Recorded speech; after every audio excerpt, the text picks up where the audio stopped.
Bienvenue à cette session. Nous voulons vous accueillir au nom du Seigneur et nous voulons d'abord prier. Je vais demander au Seigneur de nous guider, de nous donner, de nous équiper pendant ces moments. C'est des moments précieux. Chaque minute avec le Seigneur compte. C'est pourquoi le roi David disait « 1 heure dans tes parvis vaut mieux que 1000 ailleurs ». Il faut déjà le savoir. Et je prie que notre temps soit profitable. Nous allons prier, s'il vous plaît. Seigneur, nous voulons te dire merci pour cette grâce. Merci de nous donner la liberté de nous rencontrer, de nous donner le souffle de vie, le mouvement et l'être. Nous savons que tout nous vient de toi. Ce matin, nous nous inclinons devant ta présence et devant ta parole. Je voudrais disparaître afin que tu apparaisses. Seigneur, c'est toi qui rends notre présence ici sensible et qui donne un sens à notre rassemblement. Si je parlais et que tu ne parles pas, j'aurais parlé en vain. Je te demande, Seigneur, de te saisir de mes facultés, que quelqu'un soit nourri et équipé, que le problème qui a poursuivi quelqu'un disparaisse pour de bon, parce que ta parole est créatrice, ta parole est a la capacité de changer, de transformer. Seigneur, tu crées sans matière première, tu parles à partir du vide et tu crées. Et je demande que tu crées quelque chose de positif ce matin pour quelqu'un. Sois au milieu de nous, nous t'accueillons de tout notre cœur. Prends toute la place et parle-nous. Nous sommes tes enfants et nous voulons recevoir de toi. Au nom puissant de Jésus. Amen. Alors que quelqu'un dise Amen avec moi. Nous sommes autour de la parole de Dieu. Et ce matin, Dieu m'a mis à cœur. D'abord, je voudrais vous remercier d'être venus, d'avoir pris votre temps pour être là ce matin. Et on ne peut jamais perdre en venant devant le Seigneur, en venant à ses pieds. Et à ses pieds, comme je disais tout à l'heure, il change les choses positivement. Souvent, je ne sais pas si ça vous est arrivé, mais souvent, nous-mêmes, nous ne savons pas ce qu'il faut demander. La Bible le dit d'ailleurs. Peut-être que quelqu'un est venu ce matin chargé avec quelque chose qu'il désire, mais il y a peut-être quelqu'un d'autre qui est venu comme ça. Mais ce n'est pas grave, pourvu que vous soyez là. Que vous sachiez exactement ce dont vous avez besoin ou pas. Dieu sait de quoi vous avez besoin et je suis sûr que vous allez repartir avec quelque chose. Dans la vie, on apprend toujours. Moi, j'ai appris à ne jamais minimiser une occasion d'apprendre parce que chacun de nous a une connaissance, un certain niveau de connaissance ou une certaine connaissance ou une connaissance certaine. Mais tout ce que nous avons, ce n'est pas tout ce que nous devons avoir. Est-ce que quelqu'un réalise ça? Tout ce que nous avons appris quelque part. Mais tout ce que nous avons, ce n'est pas ce que nous devons savoir. Ce n'est pas tout ce que nous devons savoir. Moi, dans ma vie, j'ai appris des choses que je souhaiterais n'avoir pas appris. Je sais des choses que j'aurais voulu volontiers ne pas savoir. Et il y a des choses que je ne sais pas, que j'aimerais avoir, que j'aimerais savoir. Et chaque fois que vous êtes assis pour apprendre, surtout devant la parole de Dieu, pas devant moi, parce que c'est la parole de Dieu qui est devant nous tous, je pense qu'à la fin de cette séance, j'aurai appris quelque chose moi-même qui vous parle. Donc, je voudrais inviter chacun à laisser toutes les idées préconçues, parce que ce qui nous empêche d'apprendre quelquefois, c'est notre résistance à ce qui est nouveau, à ce qu'on ne connaît pas. L'homme est de nature comme ça. Et puisque la parole de Dieu est la vérité, parce qu'il n'y a pas de vérité, la parole de Dieu est présentée à nous comme la vérité. L'Esprit de Dieu en nous nous permet de filtrer, de discerner ce que c'est que la vérité. Donc, je prie que le Seigneur, quel que soit votre bord, je prie que le Seigneur vous aide à retenir quelque chose. Premièrement, je me veux pratique ce matin. La première session, je voudrais parler de la puissance de la prière de proclamation. La puissance de la prière de proclamation. Pourquoi prière de proclamation? Pourquoi proclamation? Parce qu'il y a des gens, dans la plupart, d'abord il faut savoir que tout le monde prie. Même ceux qui ne croient pas en Dieu prient. Prier, c'est exprimer son désir.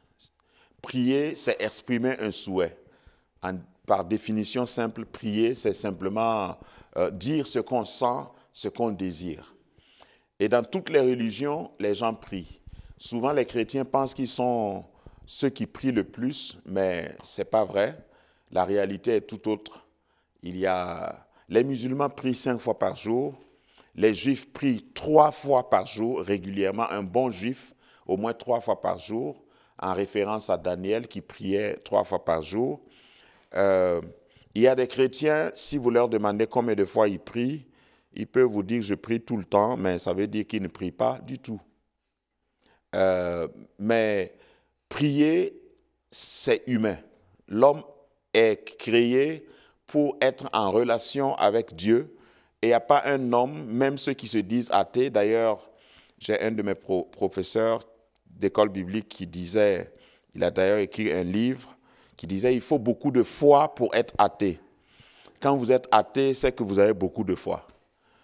Parce que tout dans la nature, tout dans la vie te montre qu'il y a quelqu'un. Il y a un ingénieur, il y a un architecte quelque part derrière tout ce que tu vois.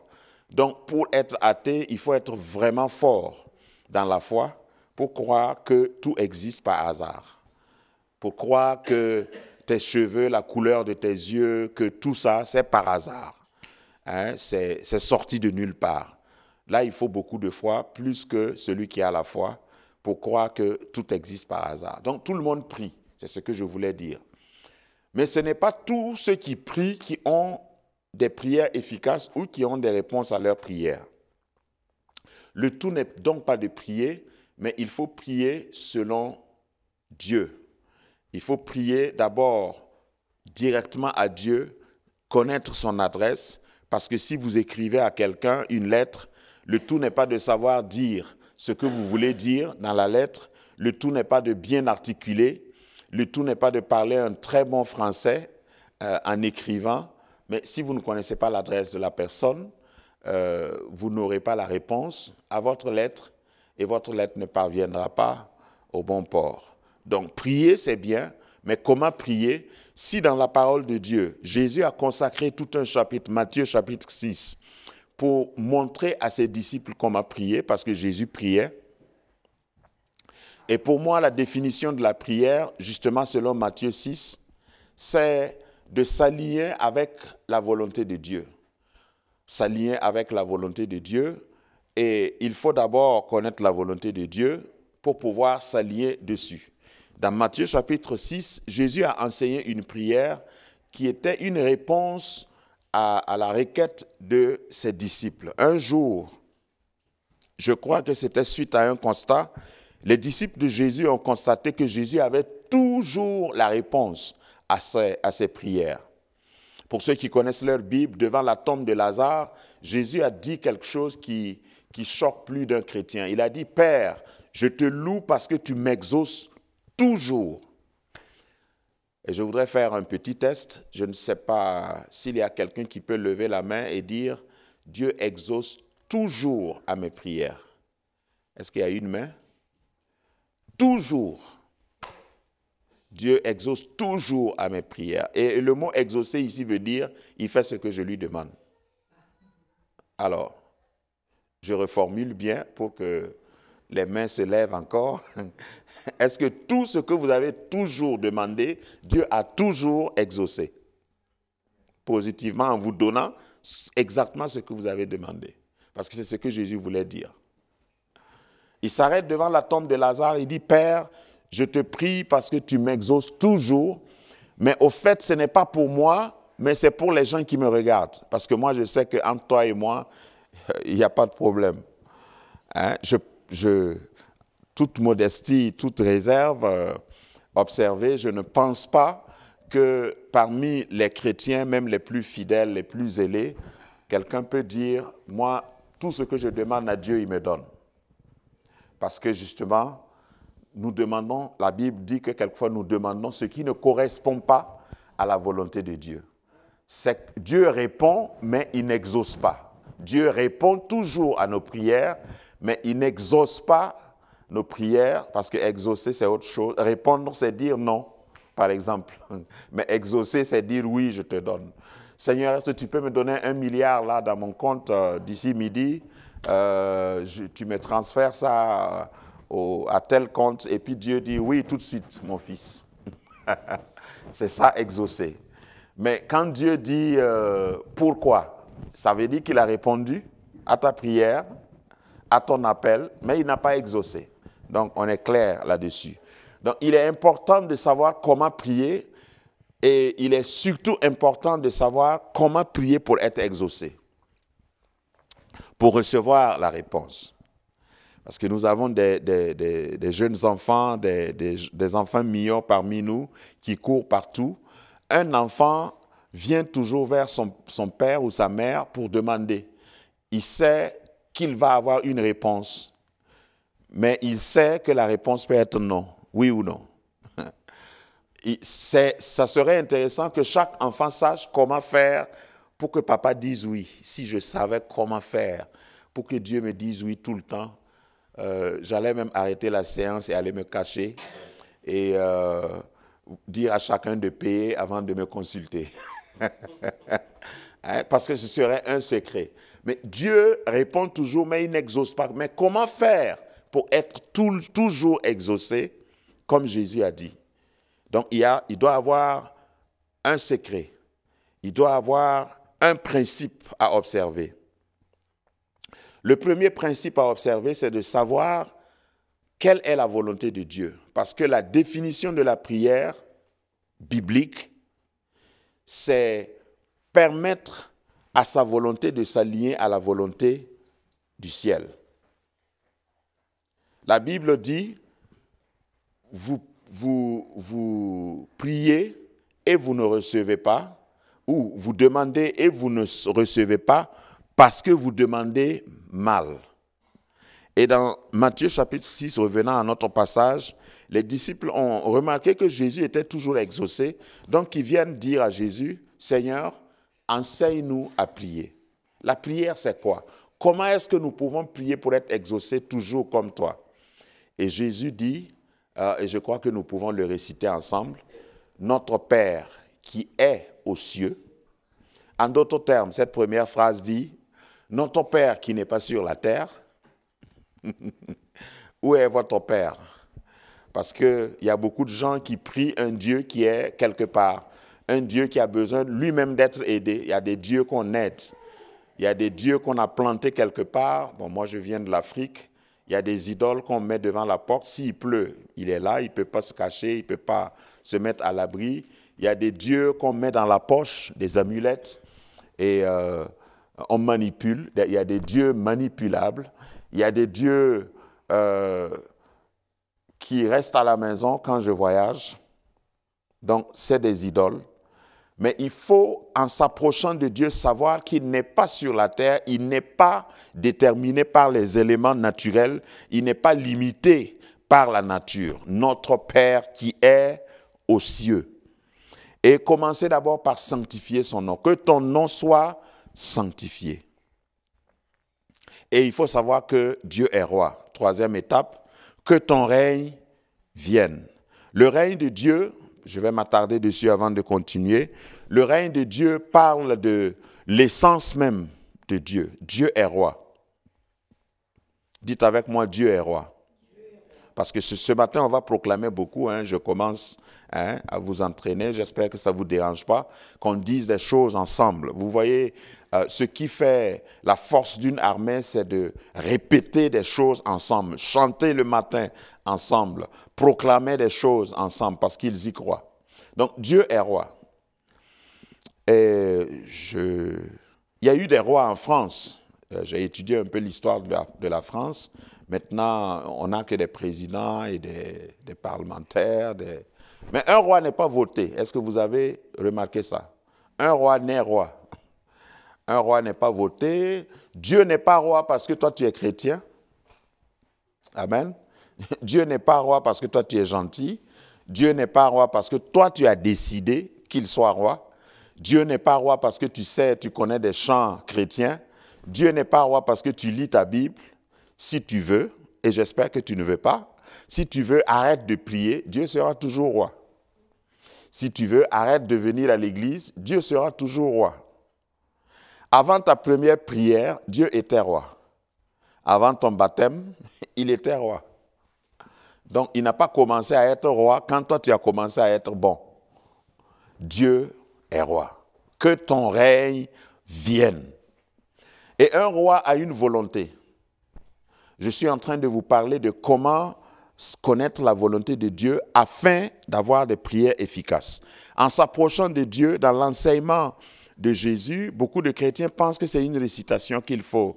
Il y a des gens qui apprennent ça à leurs enfants. Il faut me réciter le Notre Père. Notre Père qui est aux cieux, que ton nom soit sanctifié, que ton règne vienne, que ta volonté soit faite sur Jean, comme c'est fait au ciel, dans le quartier de Élie. Donne-nous notre pain quotidien, pardonne-nous nos offenses. Ça, c'est moi qui paraphrase pour attirer votre attention que ce n'est pas une récitation. C'est l'essence de Dieu. La prière doit être en accord avec ce que Dieu est, avec ce que Dieu veut et avec ce que Dieu veut faire avec nous. Parce qu'il a une volonté et sa volonté, c'est d'établir son règne sur la terre. Dis que ton règne vienne. Dis avec moi, que ton règne vienne. Ok. Que ta volonté soit faite sur la terre comme elle est au ciel.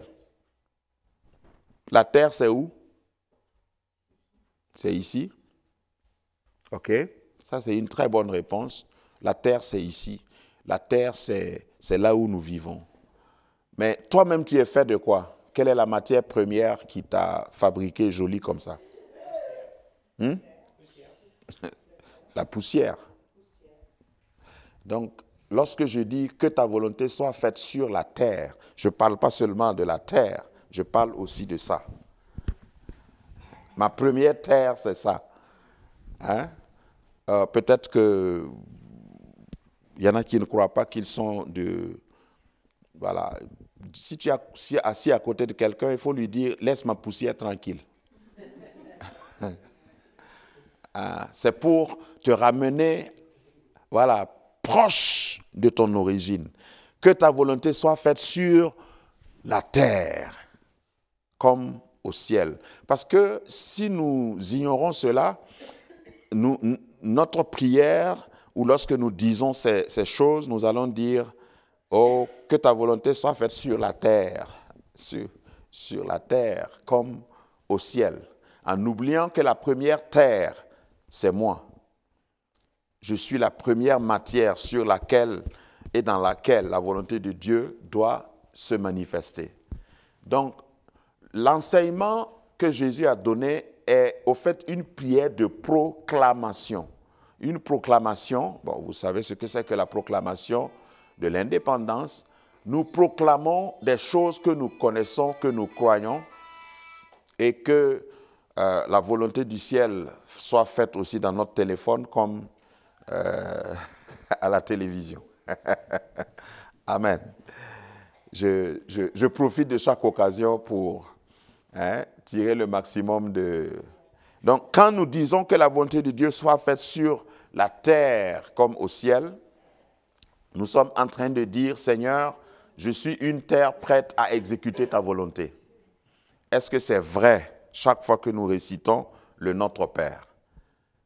Voilà une des clés pour prier selon la volonté de Dieu. Que ta volonté soit faite sur la terre comme au ciel. Dieu a une volonté pour chacun de nous. Avant qu'il ait une volonté pour Jean, pour la France, pour l'Afrique, il a une volonté pour chacun de nous.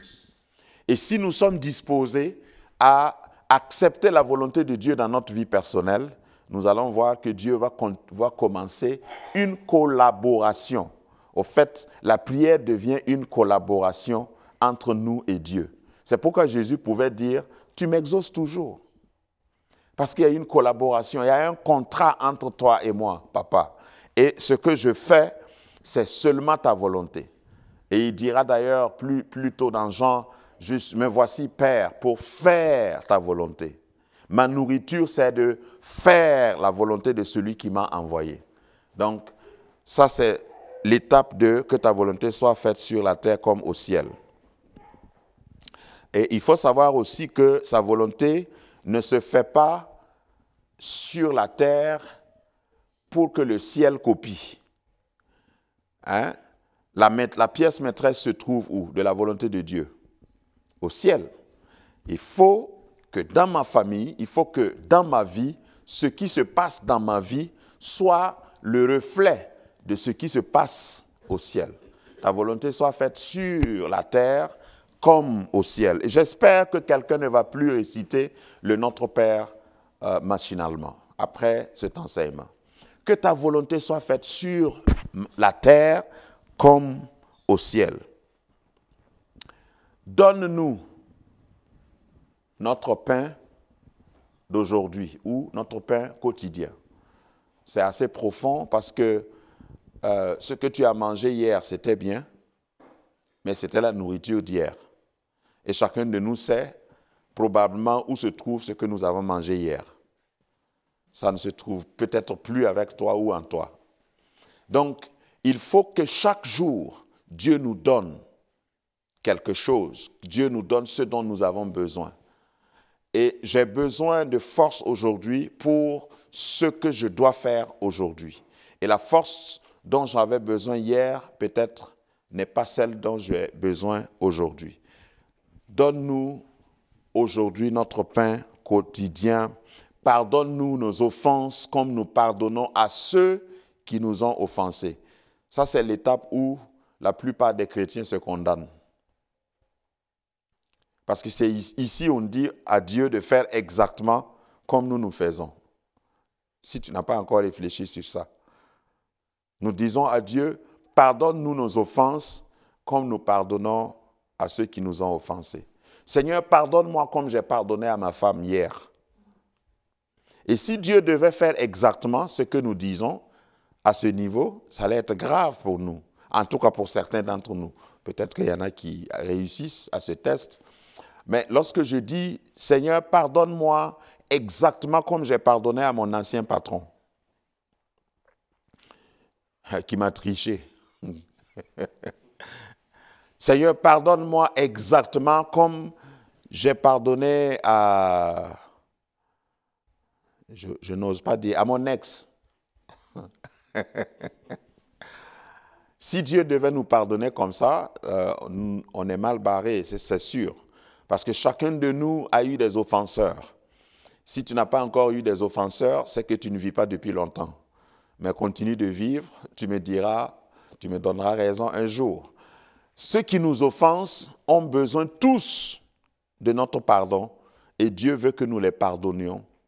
Et j'ai fait un enseignement, je ne sais plus hier ou avant-hier, sur le pardon. Hein? Et pardonner, la définition du pardon, j'aime utiliser l'étymologie des mots. Pardonner vient de deux racines. Une racine qui veut dire par. De là, nous avons par choc, nous avons par avant, nous avons par brise. Le préfixe par veut dire simplement avant. Donc, pardonner veut dire donner avant. Avant même que l'offense ne se dresse devant nous, ou pendant que l'offense est dressée devant nous, nous enjambons l'offense et nous donnons. C'est ce que pardonner veut dire. Et ça correspond à la même chose en anglais, forgive. Give beyond.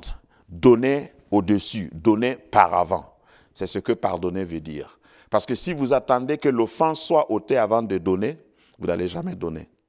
Pardonner ne veut pas dire « ça ne me fait pas mal ». Au fait, tu as insulté mes parents, mais ça ne me fait pas mal. Tu as vu? Tu m'as giflé, mais ça ne me fait pas mal. Pardonner, ce n'est pas ça. Pardonner, c'est quelquefois pleurer. Et pendant que tu pleures, tu dis, je pleure, ça me fait mal, tu m'as fait tant de mal. Mais j'enjambe, je vais au-dessus du mal que je ressens et je te donne. Et je te libère. Et je te laisse aller. C'est ça, pardonner. Est-ce que quelqu'un a été aidé? La première fois que Dieu m'a donné cette révélation, j'ai compris tout. Parce que j'ai entendu des gens dire « pardonner, c'est oublier ». C'est faux. Si tu attends d'oublier avant de pardonner, c'est peut-être après ta tombe que tu vas pardonner. Parce que c'est quand tu vas mourir que tu vas peut-être oublier. Il y a des fautes, il y a des douleurs qu'on ne peut pas oublier. Et si tu attends d'oublier avant de pardonner, tu ne pourras jamais pardonner.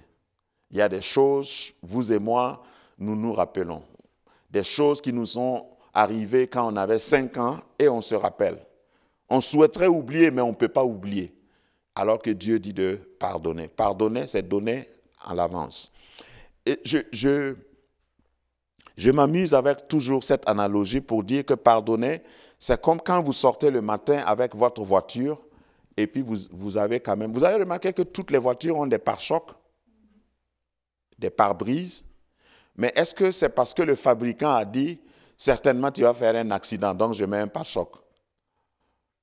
Non, mais c'est une éventualité. Donc pardonner, c'est aussi en sortant le matin, c'est en se réveillant de son lit, dire « il faut que je m'assure que j'ai ma pare-brise, que j'ai mon pare-choc ». Parce que ça peut arriver. Parce que certainement, quelqu'un peut m'offenser. Celle ou celui avec qui je vis même peut m'offenser. Donc, au cas où, dis avec moi au cas où, j'ai mon pare-choc. Voilà. Moi, j'avance dans la vie toujours avec un pare-choc. Quelquefois même, il faut des pare-buffles, il faut des paratonnerres. C'est de la même racine. Parce que tout dépend du milieu dans lequel vous vivez. Il y a des gens qui sont à longueur de journée choqués. Il y a des gens qui sont devant vous, ça peut être un colère, on dirait qu'il a une onction spéciale de l'enfer pour vous choquer, pour vous faire du mal. Et il faut que vous ayez un vrai pare-choc. Et dans mon ministère, j'ai appris à fabriquer des pare-chocs, comme pour les 4x4, en acier. Parce que sinon, un jour, tu vas démissionner, tu vas dire « ça ne vaut plus la peine, je cesse d'être pasteur, je cesse de paître ces troupeaux têtus. » Ils ne sont pas ici, il ne faut pas aller leur dire ça. Donc, pardonner veut dire être prédisposé à dire « ok, ça me fait mal, mais je continue, je te libère. » Normalement, tu mérites la prison, mais je te remets la clé de la prison. Lorsque tu veux, tu peux sortir. C'est ça, pardonner. Pardonne-nous nos offenses comme nous pardonnons à ceux qui nous ont offensés. C'est très grave quand on dit ça. Et généralement, parce que je vais dans des milieux ou même dans l'église, souvent nous récitons le Notre Père. Quand j'arrive à ce niveau, parce que j'enseigne, comme j'enseigne, je fais attention à ce que je dis. Au moment où je dis ça, je dis depuis hier, est-ce que je n'ai pas refusé de pardonner quelqu'un? Parce que c'est dangereux, tu te condamnes. Pardonne-moi comme moi je pardonne. Donc tu dis à Dieu de prendre ton exemple. Tu dis à Dieu de faire comme toi.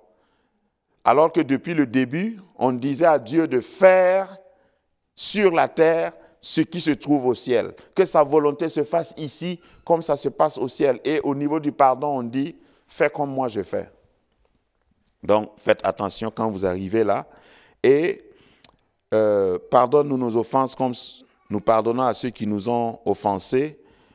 Délivre-nous du mal ou ne nous induis pas en tentation. C'est la même chose. Veut dire simplement que nous voulons que le Seigneur soit notre secours. Délivre-nous, ne nous induis pas en tentation. Ça ne veut pas dire que Dieu se plaît à nous mettre en tentation, mais le texte original veut simplement dire « Seigneur, aide-moi à ne pas succomber dans la tentation. » Parce que chaque fois, nous serons tentés. Tentés par notre propre volonté, tentés par erreur, tentés par omission, tentés parce que quelqu'un d'autre nous pousse à la tentation. Même si vous avez de bonnes personnes autour de vous, je veux vous informer qu'il y a aussi le diable et lui, il n'est pas bon. Lui, il peut vous pousser à la tentation. Alors, Seigneur, préserve-nous, que nous ne tombions pas en la tentation. Car c'est à toi qu'appartient le règne,